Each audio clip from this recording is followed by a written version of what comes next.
right, guys, fire away. Patrick, when you look back at the Rasheed play where you got hurt, Mm-hmm. did you know in the moment how hard you got hit kind of in that? I mean, did you feel fortunate not to be hurt yourself? No, I didn't notice it in the moment. I was more worried about trying to get the ball. But yeah, I mean, obviously, just trying to make a play, and it happens whenever you're trying to make tackles. When you saw the replay, though, did you think, ooh? No, I mean, when I saw the replay, I felt like shit that I hit Rasheed. I mean, I think that's pretty much all. I mean, I wasn't really worried about myself. I was worried about hopefully his injury and hopefully that it wasn't as bad as it looked because I was the one that hit him. Patrick, can I ask Andy about Tyrann, but just, I don't know if he's going to end up playing on Monday, but just what did he mean to your guys' locker room when he was here? What kind of interactions kind of stand out to you? Yeah, I mean, I think just me being a young player, especially when he got here, I mean, just seeing that type of leader, I think was something that I'll forever remember.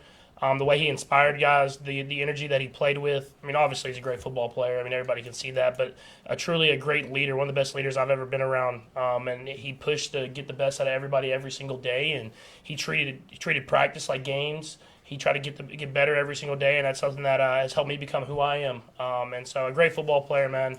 And I'm hoping that he gets out there, not for me and my sake, because, I mean, he's a great football player, always around the ball. But I think Kansas City, getting to see him come back and be on that field again will be special for the city. Did it stand out pretty early on that there was some traits that you could pick up early in your career? Yeah, I mean, you sit there and watch those guys that, I mean, I watched him when he was in college and he dominated college football, and then get into the NFL and all the great plays that he had made, and then being able to see him on a day-to-day basis is when you want to see those guys that are the top of the top and how they prepare every single day. And he was one of those guys that you knew why he was great when you saw him practice and how he went about his business. You talked about how you guys are going to have to rely on Travis more without Rice on Monday. Just curious about Juju Smith-Schuster and Justin Watson and your rapport with them and how big they now become. Yeah, for sure. I mean, those guys are always the guys that do it the right way. I mean, they're always in the right position. They do what they're supposed to do, get guys lined up, and I think having those guys is a luxury because you know that they're going to be there, they're going to get open, and they're going to make plays when their numbers are called. And so I think Brett Veach did a great job of continuing to build within that receiving room. Obviously, not expecting to have these two kind of big injuries early in the year in that receiving room, but having the support of the guys to come in and step up and make plays whenever those guys aren't in there. Speaking of Juju, when the Chiefs bring back a player who'd been here previously, Jody Fortson, I guess would be the latest example of that, and Kareem, how much are they able to hit the ground running?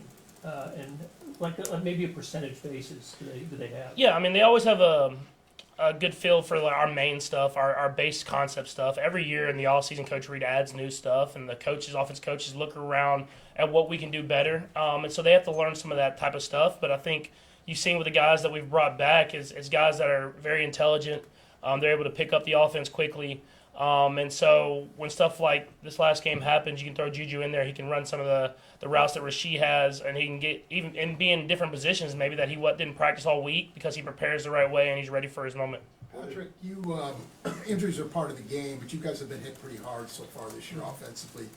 What's the difficulty for you in adjusting to a lineup that's seemingly different every week? I don't. Once the week goes on and you go through your game plan, it's usually pretty smooth because you have an understanding of the guys and what we're trying to do and the concepts of the plays. They're in the game sometimes, especially how it happened this last game early, where obviously Rasheed's a huge part of the game plan.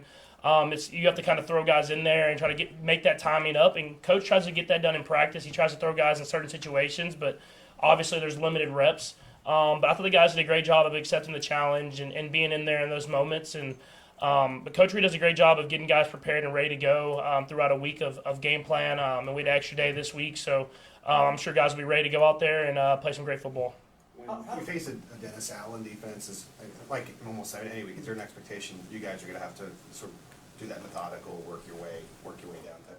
Yeah, I think just very intelligent coach. I mean, someone that does a lot of different things. He's a game plan specific coach. Someone that it's not all about his defense. He looks at the offenses and what they do best. He tries to take those away, and he's really good at it. And so he'll throw changeups in there you might have not seen the entire season or in his past because he thinks this might work this week. So it'll be a great challenge for us. They're a physical team. They play extremely fast. And they have a lot of great players and veteran players, so they can kind of get away with stuff because they know what they can and can't get away with. So you got to make sure that you're really on top of every single check at the line of scrimmage and prepared for everything that whenever you step to the football.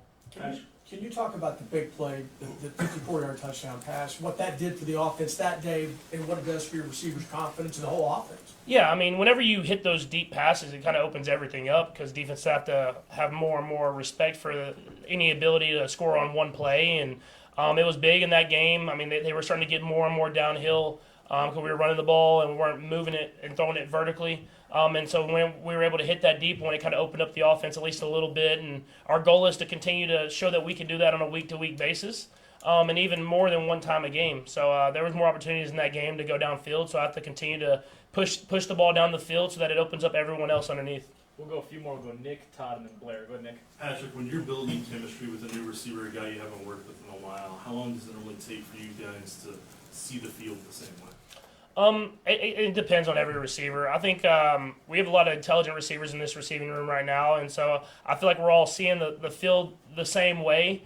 But now it's about me just having that trust and giving them those shots to make plays in traffic and stuff like that. And so, like I did with Xavier on that deep one, I think there was more opportunities to throw even to him later on in that game. And so just continue for myself to give him those chances to go out there and make plays and be the receiver that he is. And that goes throughout the entire receiving room, the tight end room, and the running back room.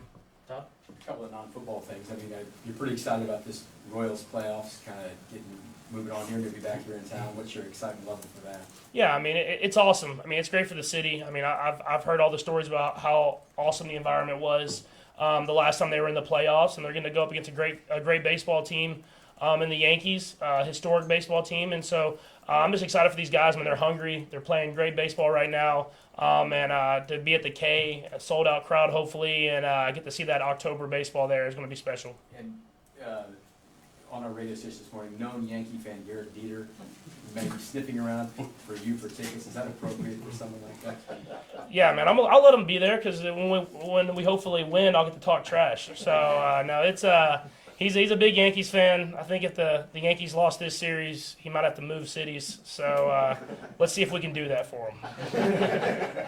Keeping with the baseball theme, it just occurs to me that because of the sport you play, have you ever been to a postseason baseball game? I've been to a postseason baseball game.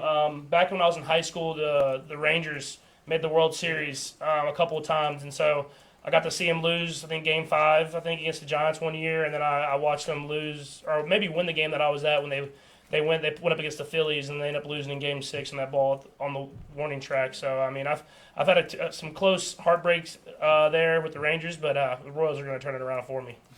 Thank you, Patrick.